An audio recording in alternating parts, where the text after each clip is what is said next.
The story begins with the main character, Aizawa, standing alone in a miserable condition, his teary eyes open with fear as a baseball lands right beside him. The boys around him shout, laughing as they score him and mocking his pain like it's a game. They tell him to smile and not look so miserable because it makes them seem like bullies. Our MC forces a fake smile while his eyes stay heavy with tears. His face is the target, literally marked with 100 points. When a boy hits him again, they cheer. It's a perfect score and prepare for another round. Time shifts to late May 2021. One woman studies the other and asks, Megumi? They reunite with warm smiles, laughing at how many years and how much age have caught up with them. Then they turn to Sataka-san, only to stop short, startled by her unexpected appearance.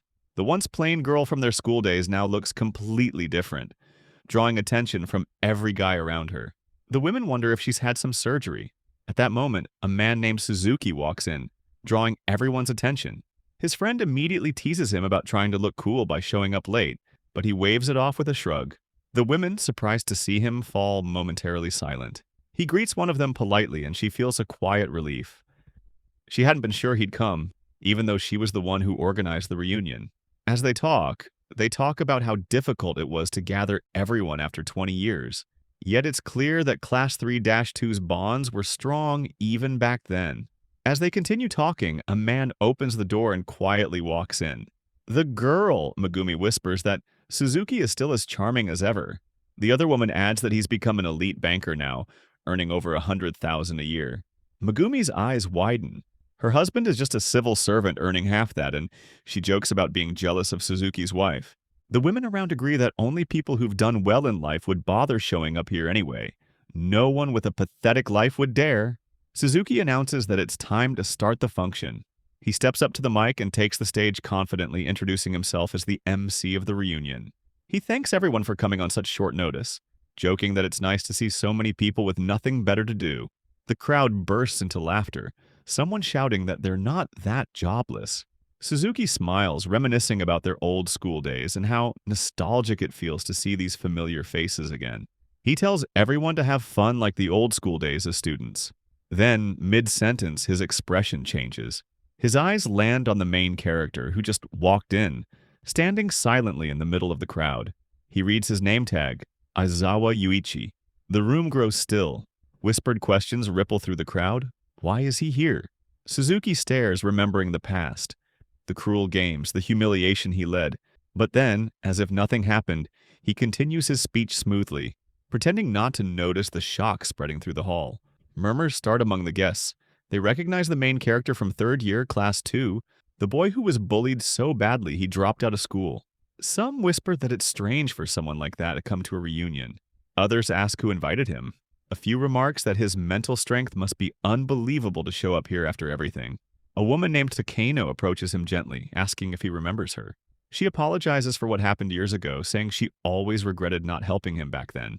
Aizawa recalls the same woman once laughing as he cried, calling him lame. Now, in front of him, she speaks softly about her happy life, her husband and kids, and wonders if he still resents her. He simply smiles and tells her he doesn't hold any grudges. The crowd watches, unsure of what to say, as more classmates come forward awkwardly, each trying to apologize. Some hesitate in the corner, debating whether they should apologize too.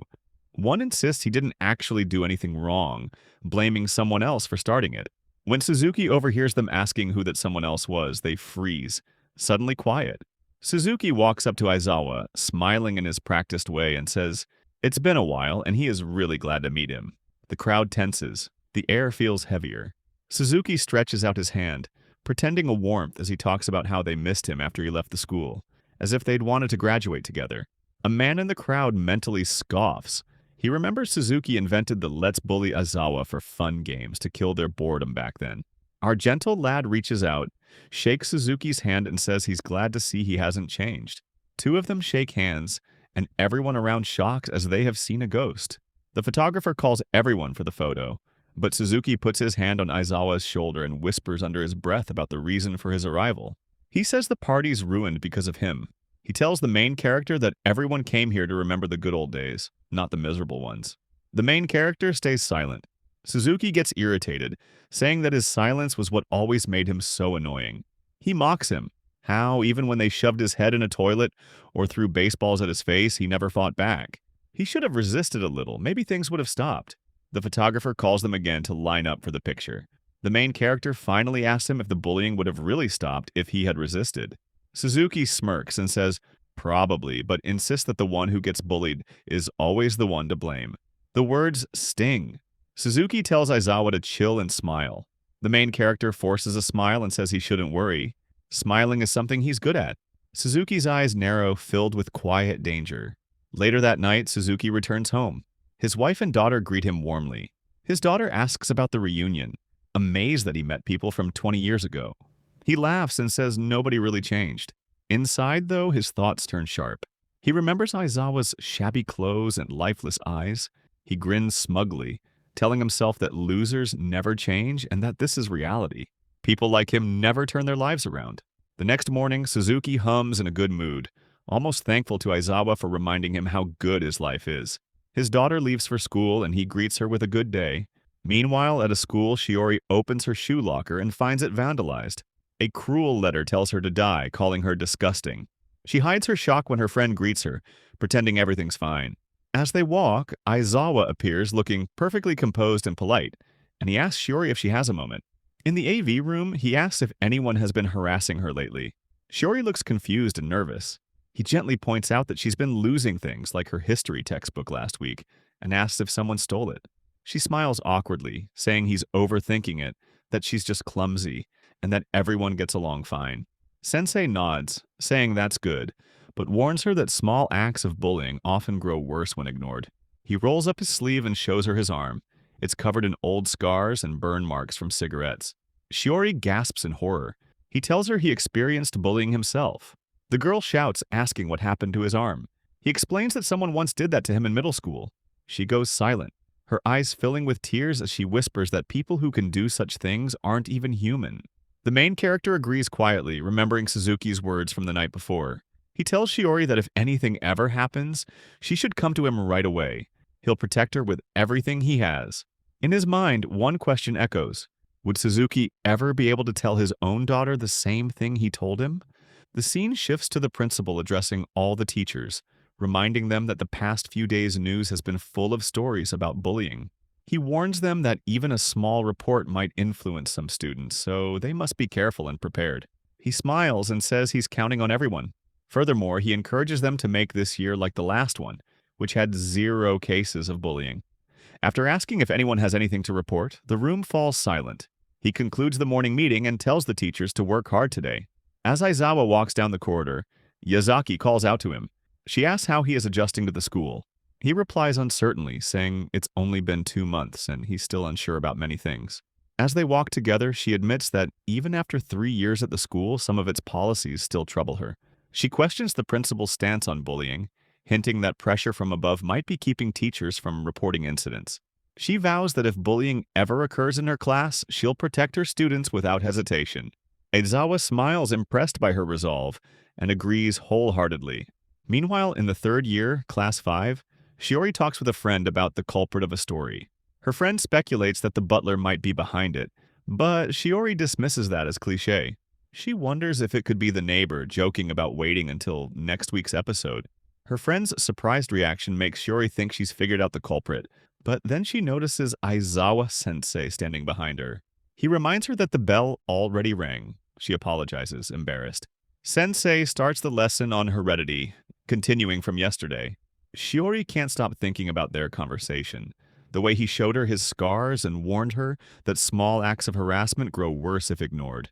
She wonders if what's happening to her counts as bullying, and who might be behind it. As Aizawa continues the lecture, a student asks whether personality is inherited. Sensei explains that about half of personality comes from genetics, which surprises the class. Another student asks if the household environment matters. He explains that it doesn't matter how your parents raise you. Upbringing influences personality far less than genetics. Aizawa asks them if they know about identical twins. He then describes that identical twins have 100% match of genes. An experiment with identical twins raised in separate households was performed. They wanted to check the difference in their personalities. The twins' personalities, attitudes, integrity, and mental strength were almost identical, So the researchers concluded that personality is largely hereditary. A boy asks what determines the other half of personality. Aizawa replies that it comes from outside influences, mainly one's social group and friends. He stresses that social influence is stronger than household upbringing in normal circumstances, excluding abuse or extreme situations. Then walking toward Shiori and with sharp eye contact with her, he emphasizes that personality is mostly inherited. Shiori looks confused. He returns to the textbook and continues the lesson. After school, the girl heads home. The cool sensei calls out to check if she's okay. She says she's fine, just tired from staying up late. He tells her to be safe on her way home. As he turns to go, she calls to the sensei and hesitantly asks whether he was able to stop the bullying he faced. He's surprised by the question. She admits she keeps thinking about their talk from yesterday. Before he can reply, her friend calls her, reminding her about cram school. Shiori apologizes and leaves, promising to see him tomorrow. Later, the sensei wanders alone into the science room. He studies the chemicals on the shelves and decides that it's finally time to begin. His mind drifts back to middle school, the moment his classmates pinned him to the floor while Suzuki stood over him with a bottle of sulfuric acid. He remembers screaming for help, only for Suzuki to pour the liquid on him. It was just water, and Suzuki laughed while he lay there shaking. He called him an idiot and kicked him as he stayed helpless on the ground. A girl walked into the room back then, asking if she was interrupting, and Suzuki casually told her to come later. He remembers Suzuki mocking him, saying no one would ever help him, and questioning why he was even alive. In the present, our guy looks through a window, answering Shiori's question. He survived and is here now because he couldn't stop the bullying then. Meanwhile, Shiori reaches home late. Her mother, worried, asks if she stopped anywhere on the way, but Shiori denies it and explains that she stayed for cram school to ask some math questions. Her mother says it's fine, but reminds her to stay focused because these years matter. Shiori thinks back to middle school when her grades stopped improving, and she ended up in a public school while others moved to private ones. Her mother admits she was disappointed during those 3 years. Shiori sets her cup down a little too hard, then forces a smile and promises she'll get into her first-choice university this time. Her mother watches her with quiet disappointment. Suzuki welcomes her home and warmly praises Shiori for studying late. He asks if she's hungry, and she says she's starving. After dinner, they talk about personality traits and heredity. Shiori remembers the topic coming up in science class and finds it strange. Suzuki observes that his daughter resembles him, someone assertive, good at making friends, and kind to people who seem lonely. Shiori laughs, pleased to hear it. Suzuki adds that her teacher gives interesting talks and says he'd like to meet him sometime. The next day, Shiori studies math with Yumi. She asks questions about the problems and complains that math feels impossible. Annoyed, she says it shouldn't even be a required subject. Yumi gently tells her that practice will eventually make it easier. Nearby, 2 other girls notice Shiori studying during lunch and commented on her dedication.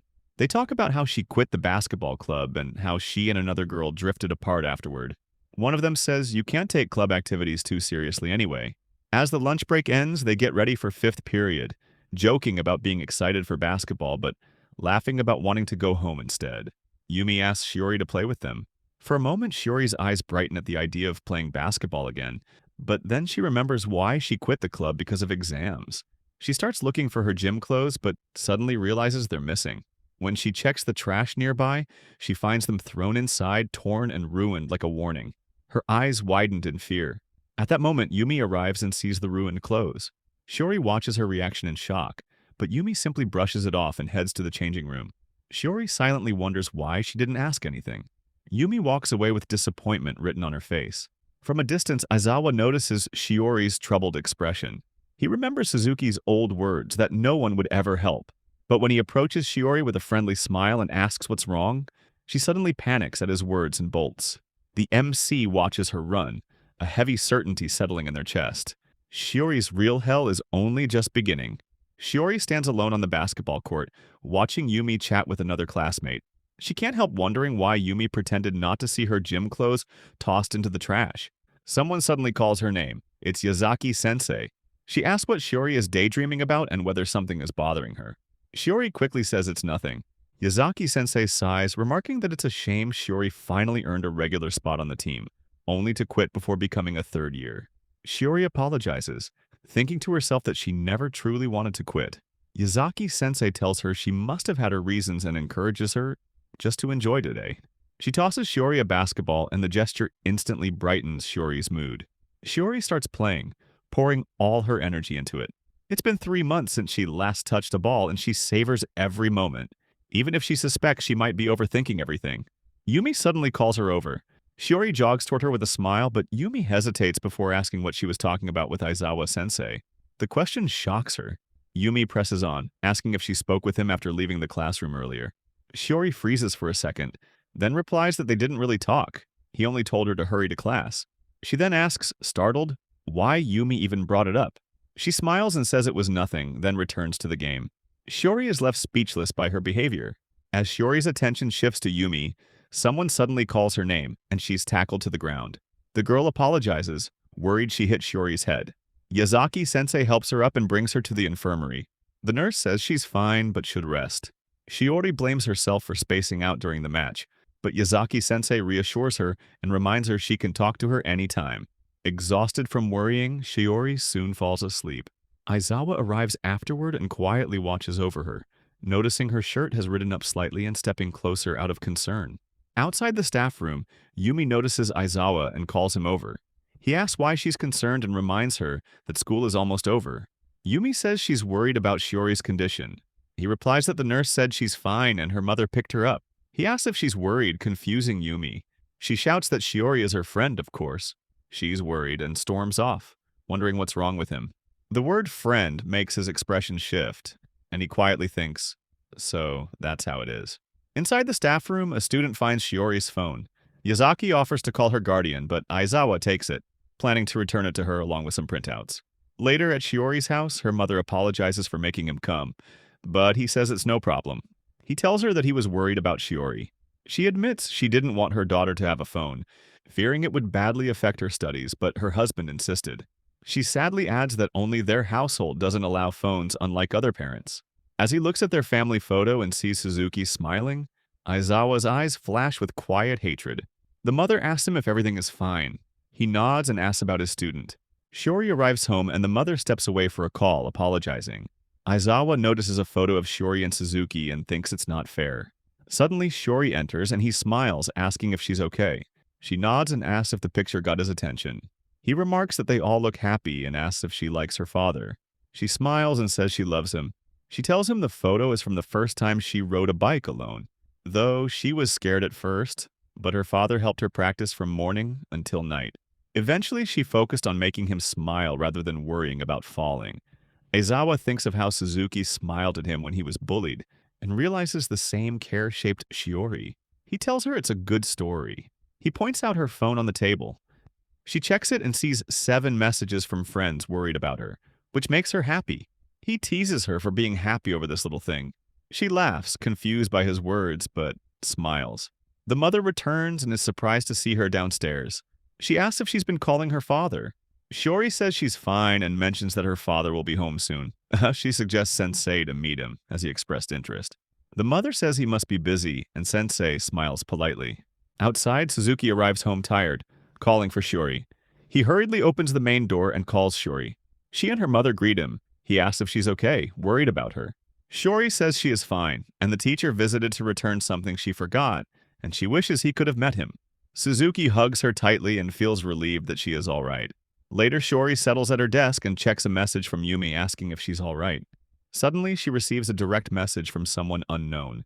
It's a video of her sleeping in the infirmary. As she plays the video, a hand reaches under her shirt and, without hesitation, grabs her.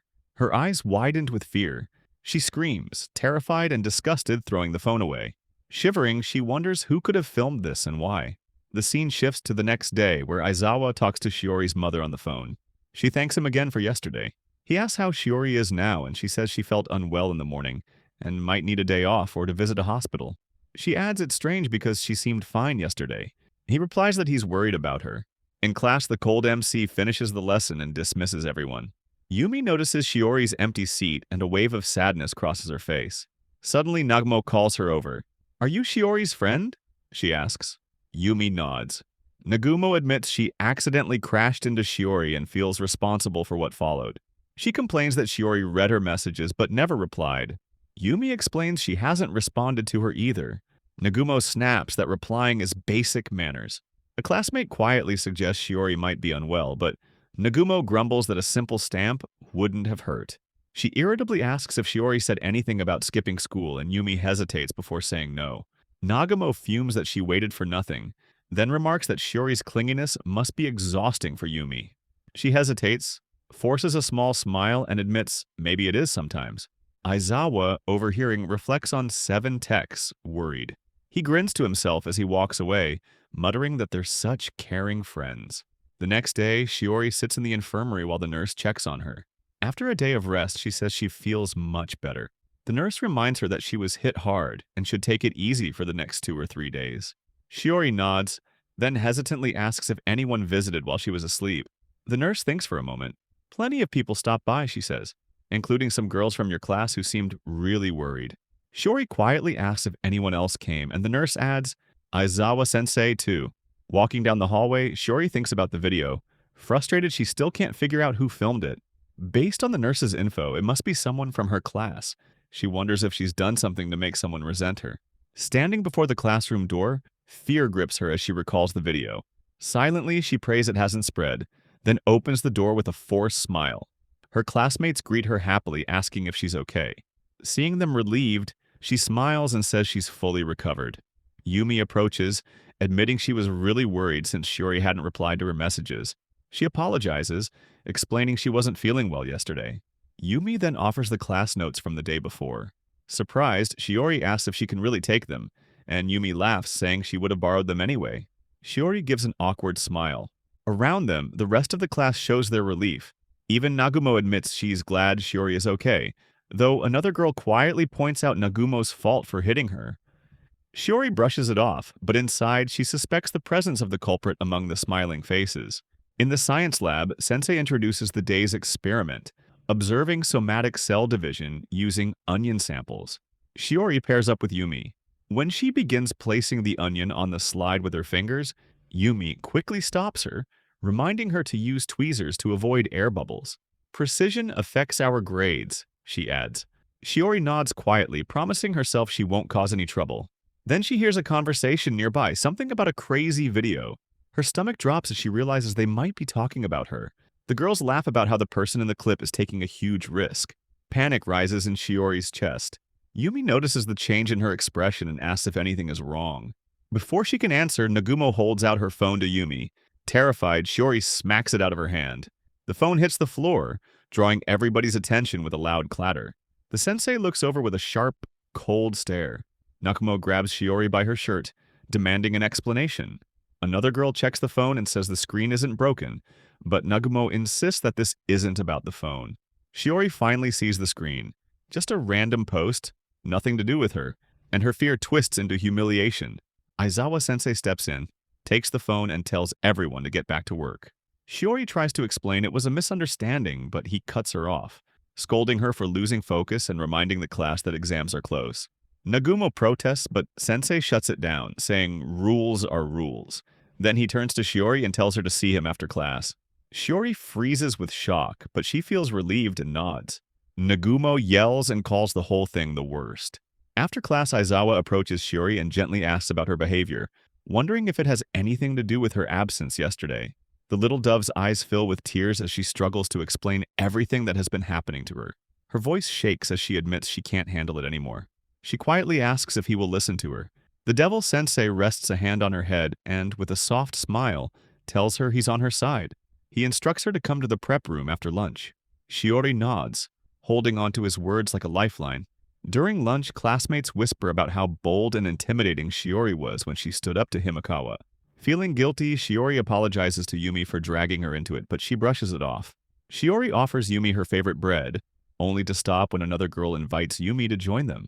Hesitant at first, Shiori is reassured when the girl insists she can come too, and notes that Himekawa isn't angry with her. At the table, Shiori tries to apologize directly to Himekawa, who turns away. The conversation shifts to karaoke plans, and the group excitedly agrees to go. Yumi declines, citing committee work. Himekawa suddenly points out that Shiori wasn't even invited, which startles her. She quickly apologizes, and Himekawa smiles, telling her just to be careful next time. Yumi stays quiet, unsure how to respond. Nagumo mentions a group chat created yesterday. It dawns on Shiori that a group was made without her, even including Yumi. She glances at Yumi, who deliberately ignores her, leaving Shiori shocked and hurt. Feeling out of place, she quietly leaves, walking down the hallway. She meets Manaka and thanks him for picking up her phone, learning it had fallen under a bench in the courtyard while she napped. They talk about classes and teachers.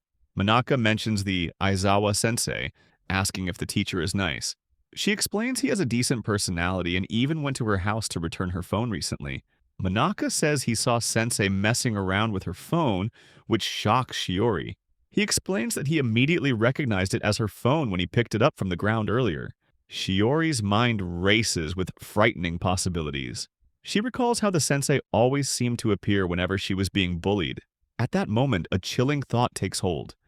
Could it have been the sensei bullying her torment all along? At the exact moment someone calls her, it's Aizawa sensei, asking if she's finished eating and ready to go to the prep room. Fear grips the little love, and she says they should talk another time, waving him off. Sensei grabs her hand, questioning why she's being reluctant to answer. Manaka intervenes, calling it sexual harassment. Sensei lets go and reminds Shiori that they still have time and that she promised to talk. Shiori hesitates, muttering that he's untrustworthy, then runs off like a frightened child. The devilish sensei turns to Manaka, asking if he spoke with Shiori. Manaka confirms, thinking the sensei isn't normal. He smirks, considering Manaka a minor nuisance, and warns him not to interact with Shiori too much. He says it will be better for both of them before walking away. From the window, Aizawa watches Shiori and reflects that, although he has lost her trust, he will always keep an eye on her. On the other hand, Shiori sits alone at a fountain, her face shadowed with disappointment. She wonders who she can trust and who would truly listen to her. Nearby, Yazaki-sensei appears and Shiori considers approaching her, but sensei is busy in a phone call. Choosing not to disturb her, Shiori walks away. Yazaki, still on the call, notices her, but it's too late. She laughs with the person on the other end, who is revealed to be Suzuki. He tells her to arrange to meet at their usual hotel.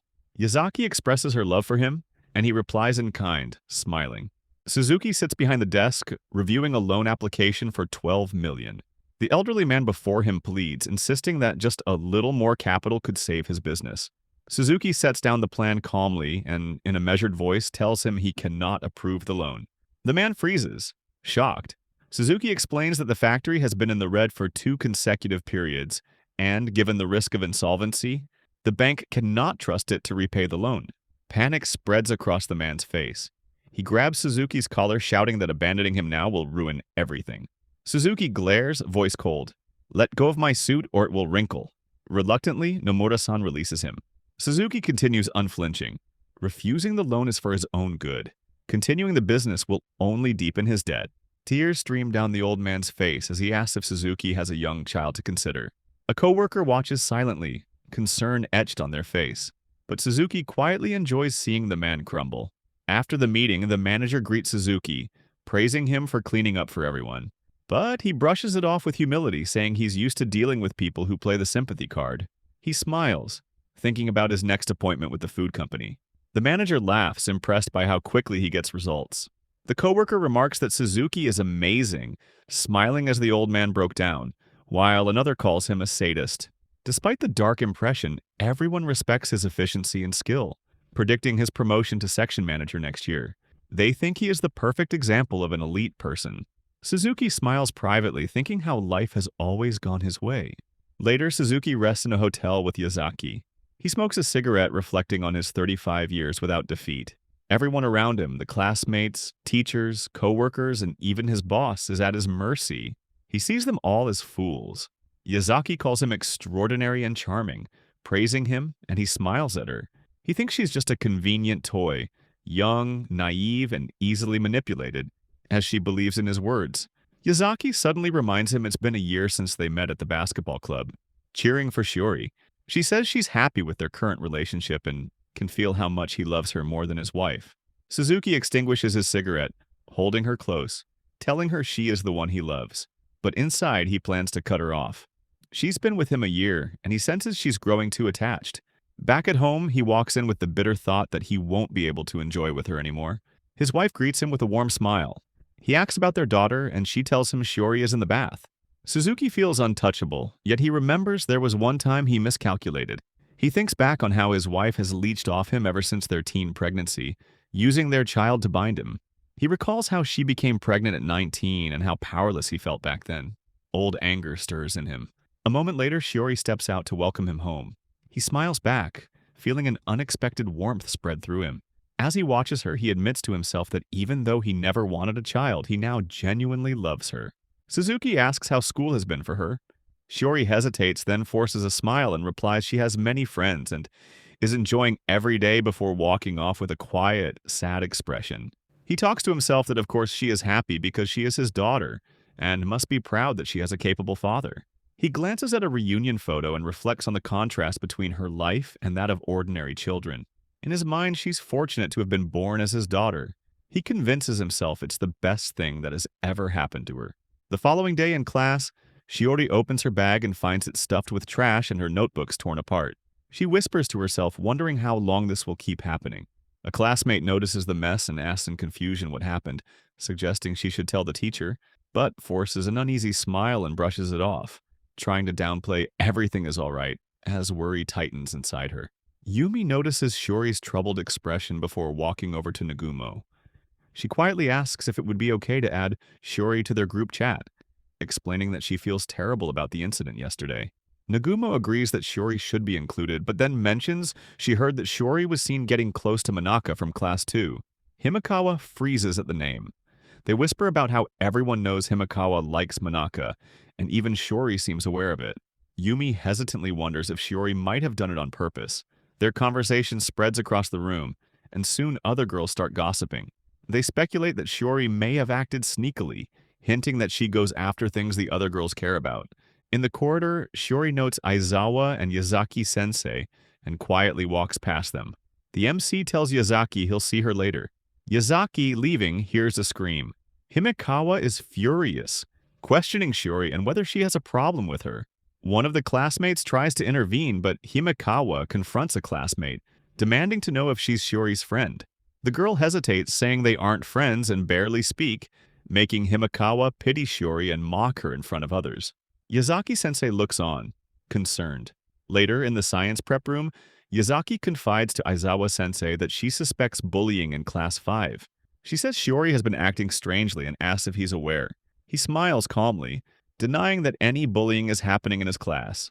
Furious, Yazaki snaps, demanding if he plans to take action. She insists something is clearly wrong with Suzuki-san, and that he should step in.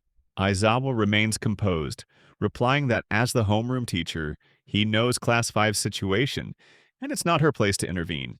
As she turns to leave and speak to the principal, he suddenly slams the door, blocking her path. With a fierce look, he asks why she's so concerned about Shiori, and why she treats only her well among the students. Yazaki is shocked, realizing he might already know about her affair. She warns him to resolve the issue quickly, then storms out. After school, Shiori is walking home when Manaka calls out, asking if she has a moment to talk. Surprised and a little excited, she agrees. He gets straight to the point. It's about Aizawa-sensei. He explains that noticing the teacher's strange behavior, he looked him up online and found something disturbing. Aizawa had transferred schools recently and previously taught at Kayama Middle School, the same school involved in a major bullying scandal 6 months ago, where a victim's personal information was leaked online. Shiori instantly recognizes the case from the news. Manaka describes the severity of the violence the student faced, how every detail of the victim's life was exposed online, and then mentions one chilling detail: the victim's class and the homeroom teacher's name, Aizawa Yuichi. Shiori freezes. She can't believe what she's hearing. Aizawa-sensei was the same teacher from that scandal. Meanwhile, in his office, Suzuki leans back in his chair, thinking about Yazaki. She wasn't able to meet him today, so he decided to head home early. But then his mind drifts back to the class reunion, and to a woman he remembered, Shuji Ryuko. A slow smile spreads across his face as he thinks she might be his next target. Before inviting her to a hotel, he decides he should warm her up with a friendly call. He dials her number, apologizes for contacting her so late, and thanks her for helping organize the reunion, adding that they never could have gathered everyone without her. But Ryuko says nothing. Suzuki frowns and gently asks if something is wrong. Then, with a trembling voice, she apologizes. She claims she didn't volunteer to help. She was told to. Her tone grows heavy. Ryuko begins to cry and says he knew her address. that he hadn't forgotten a single thing. Her voice trembles with 20 years of hate. Suzuki stiffens, confused, trying to interrupt, but she keeps speaking. She says she couldn't refuse him before, and that he's going to ruin her life again. Suzuki finally shouts for her to stop, demanding to know who she's talking about, but a cold presence forms behind him. He feels someone standing there. He slowly turns around, still holding the phone to his ear, and sees Aizawa, the devil himself, standing right behind him. Suzuki stammers, asking if it's really Aizawa-kun. He smiles politely and says how strange and lucky it is to meet like this. They haven't met since the reunion, after all. Suzuki's eyes widened with pure fear. He realizes too late who Ryuko had meant. Suzuki stands shocked as he looks at Aizawa and slowly realizes that he is the one who arranged the whole reunion. Our MC greets him like it is a funny coincidence to meet in a place like this.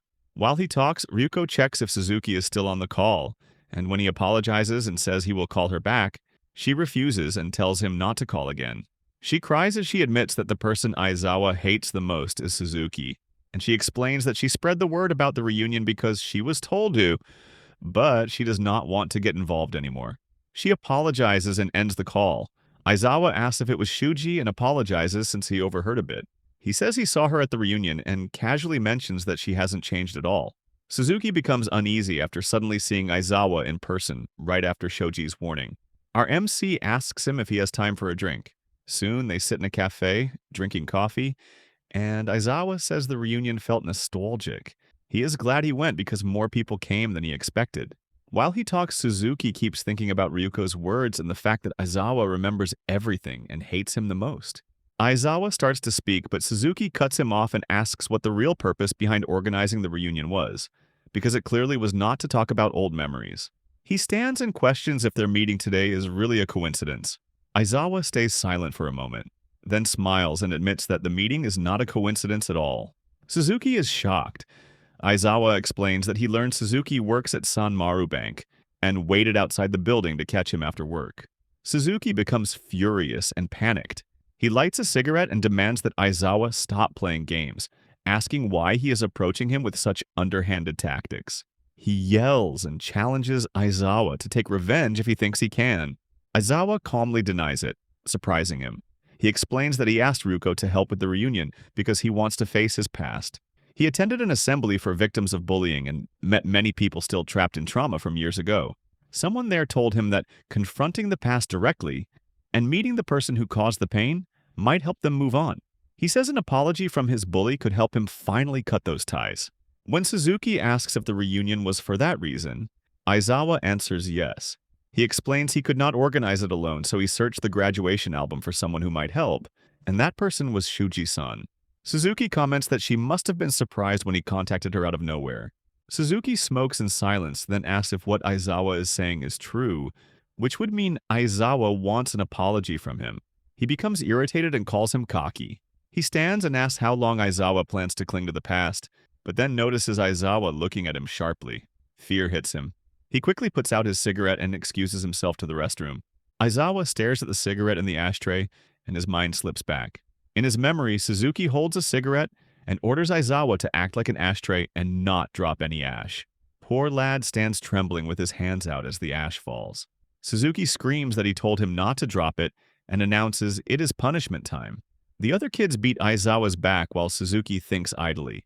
Then he suggests pressing the cigarette into someone's arm and asks if it would be hot. The others freeze in fear. Suzuki brings the cigarette close to Aizawa's arm while the kids protest, saying it is a bad idea, especially because it is almost summer and the burn marks will show. Suzuki laughs and says it is fine because Aizawa can just wear long sleeves. He burns him as his victim screams. In the present, Aizawa remembers how the bullies joked that the scars would heal in 10 years. He grips his scars and trembles as Suzuki returns. A waitress informs them the cafe is closing. Suzuki reaches out to tap Aizawa's shoulder, but he smacks the hand away and screams in panic. Suzuki is shocked. Aizawa apologizes and tells him not to worry, and Suzuki laughs internally. As they walk home, Suzuki decides that Aizawa has not changed mentally at all and still looks like the same broken kid. He glances at Aizawa's cheap-looking suit and wonders if it costs $20 secondhand. He smirks and asks about his job and whether he has a business card. Aizawa says he does not need one. Suzuki laughs to himself and imagines Aizawa working a low-status part-time job. He throws an arm over Aizawa's shoulder and says that maybe it would have been better if he had died in middle school. Aizawa is stunned. Suzuki continues, asking if his life is even enjoyable since he still drags around old memories. He claims no one cares about bullying from 20 years ago and says Aizawa's gloomy personality caused it anyway. He stops talking only when Aizawa stares at him coldly. Aizawa asks if Suzuki could say the same thing if someone he loved were being bullied. Suzuki replies that bullied people lack skills, cannot adapt, and are failures he would never love. He says it is late, then leaves, telling Aizawa never to approach him again. At Aizawa's home, his class album sits open with faces crossed out. He plays a recording of Suzuki saying bullying does not matter anymore, and listens to it repeatedly while staring at a picture of Suzuki and his daughter. The next day, Aizawa teaches class. He explains a topic that appears on exams and encourages his students to study well.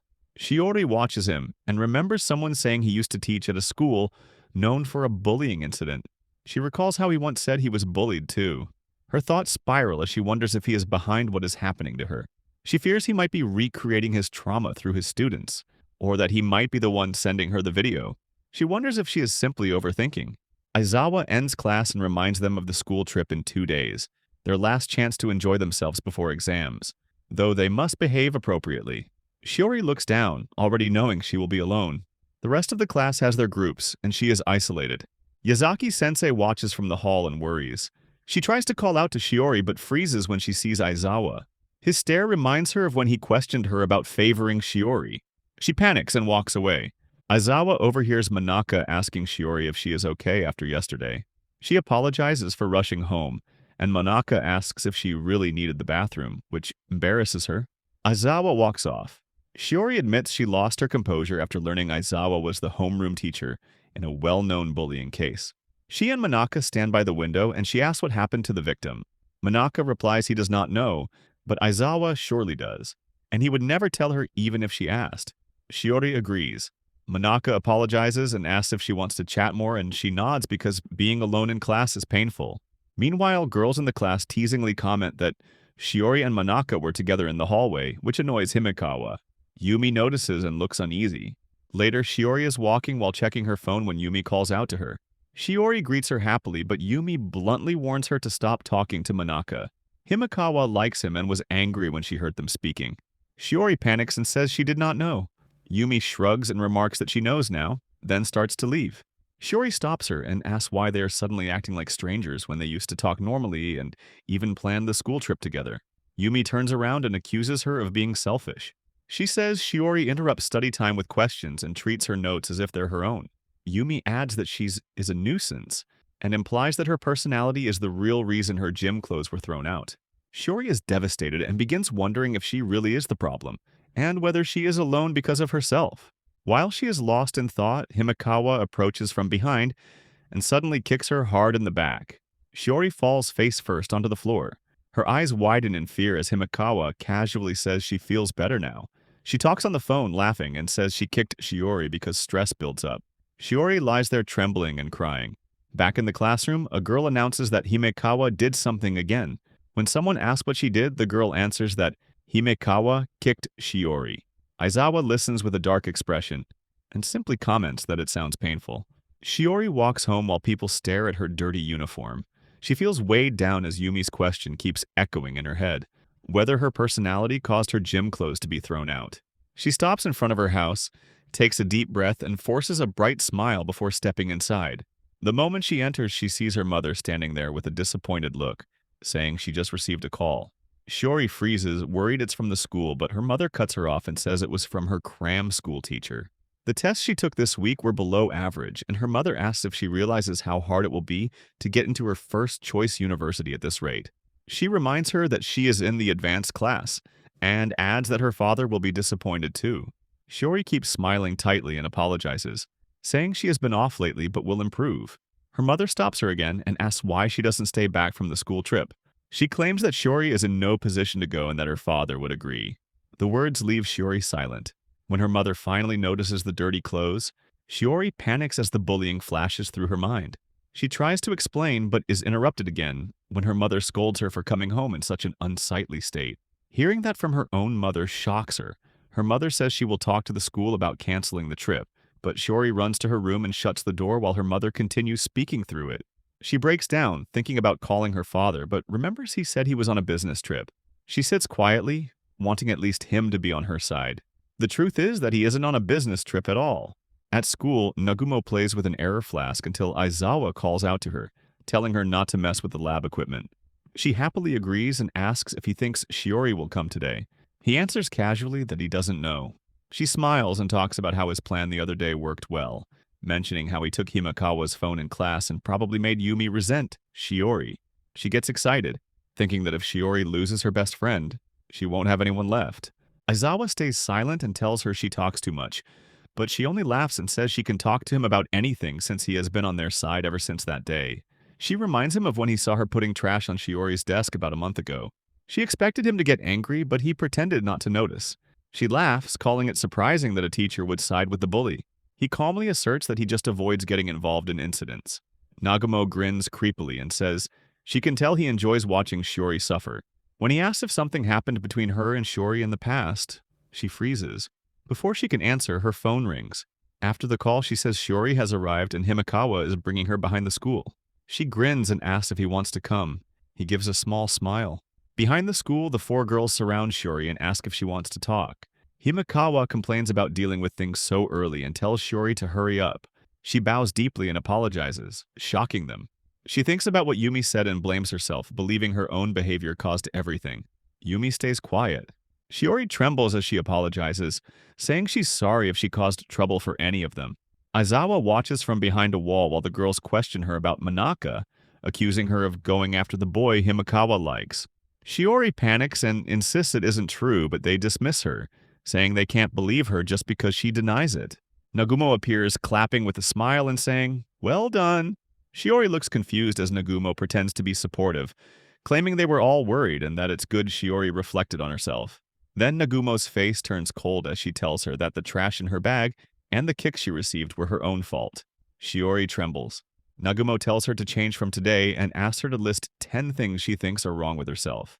Shiori is confused and sweating, but they pressure her to hurry while kneeling. Aizawa listens as Shiori blames her selfish personality. Himekawa suddenly yells that flirting with her friend's crush should be one of the reasons, and Shiori repeats it. Aizawa realizes that no one will defend her, and at this rate she will start believing everything is her fault. He watches the slow brainwashing and thinks about Suzuki making his daughter suffer the same punishment he once gave him 20 years ago. He clenches his fist and walks away. The girls eventually accept Shiori's answers and complain that their throats are dry. Himekawa orders a cola.